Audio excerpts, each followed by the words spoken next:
So that's the understanding of how superiority and inferiority are both as much ego as each other. There are different practical ways of defusing it. If you're talking about defusing it in the moment, what you need to do is to develop for yourself a self-reflection pathway that gets you to that moment of insight that works for you.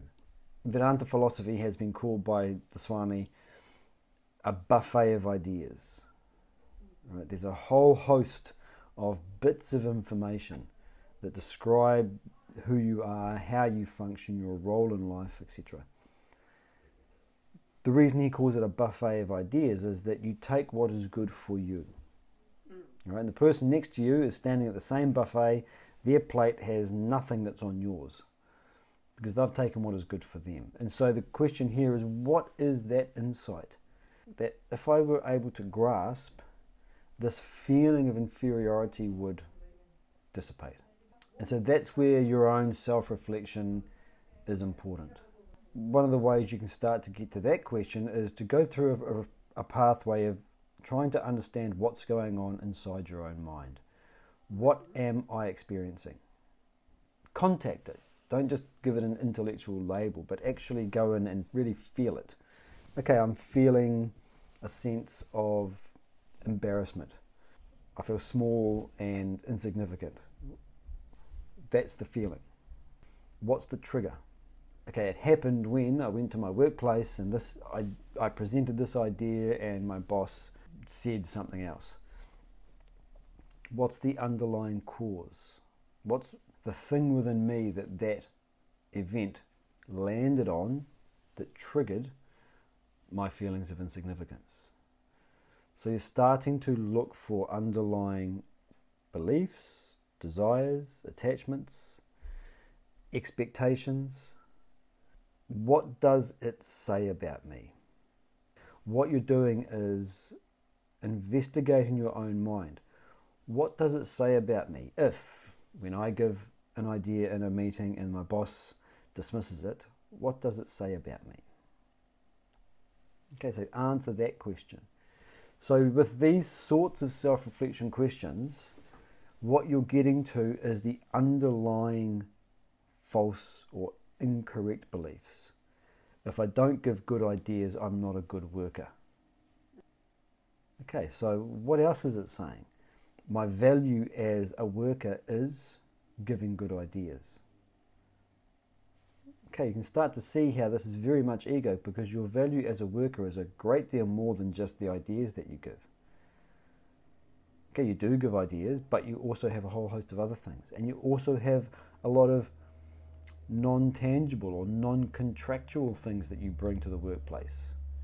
The person that you are, your unique perspective, your ability to get on with your colleagues, the fact that you inquire into their well-being. You bring a lot. Okay, you don't just measure yourself by whether or not you bring questions. So the point here I'm making is that with these sorts of reflections, you're starting to uncover what the beliefs are that are giving rise to the feeling of insignificance. My value as a human being comes down to my value as a worker.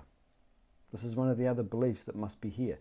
And my value as a worker comes down to whether or not I provide good ideas in meetings. Every idea that gets thrown is a cause for discussion. And even when bad ideas are presented, the discussion is useful. So we are too attached to certain outcomes. We are expecting certain outcomes to occur. And when they don't, that's when we are negatively affected. So the way to diffuse it in the moment is to go through your own reflection pathway that gets you to understand or gets you to contact the underlying attachment, expectation, like or dislike, desire, etc. that was triggered by whatever happened in the environment, and then address to that belief what you know to be true, that insight from the buffet of ideas. Once you've identified that, Then you bring to bear the growth goal that you want to achieve. Who do I want to be is the next question. And you give your answer to that. I want to be someone who presents ideas freely as they come to me without any expectation of whether or not they're taken up or accepted or praised. I just want to present them and I don't care what happens. That's who I want to be. What would that person do in this situation? What would they do right now? Do that.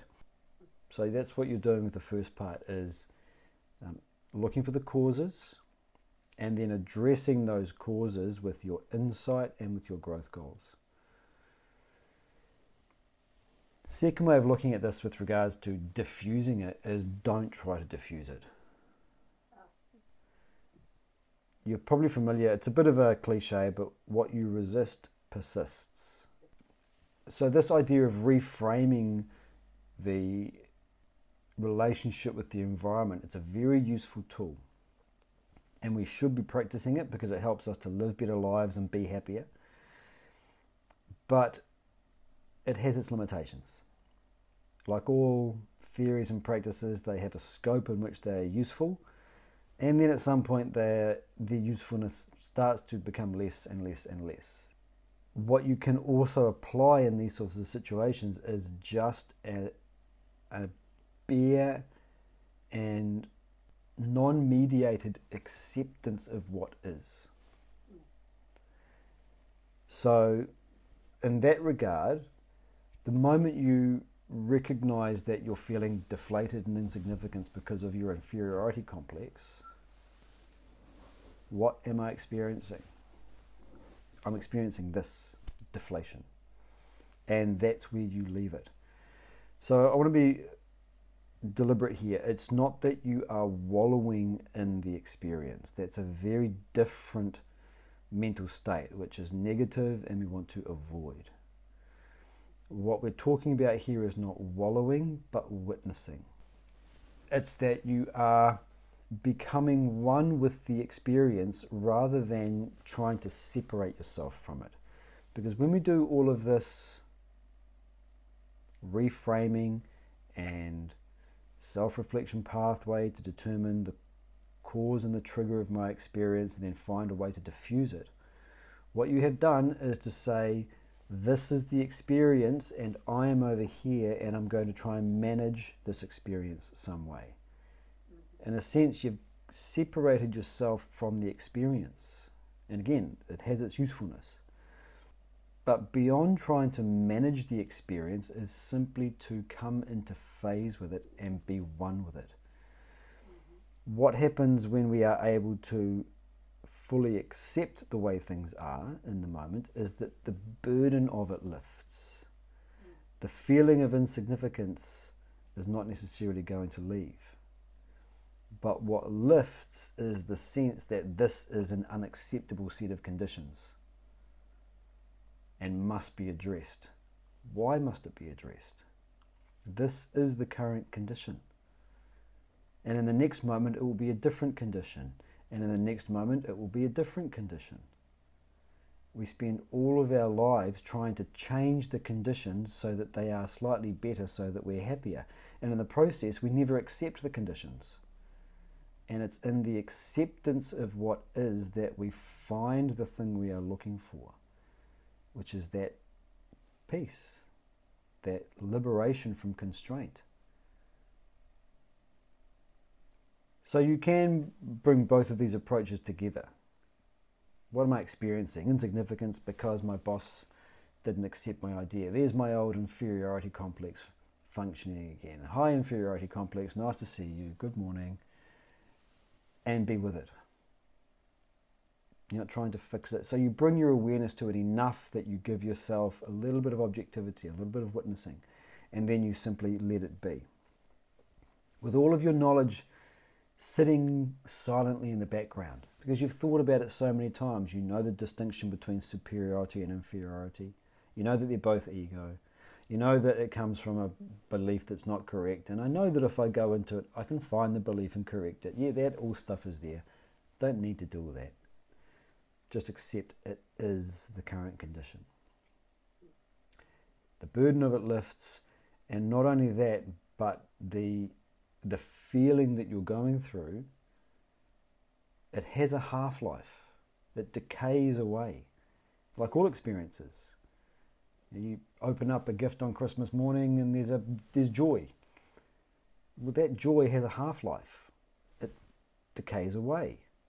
But the problem is that when it comes to our negative experiences, we keep re-inflicting them. How do we keep re-inflicting them? By continuing to think about them.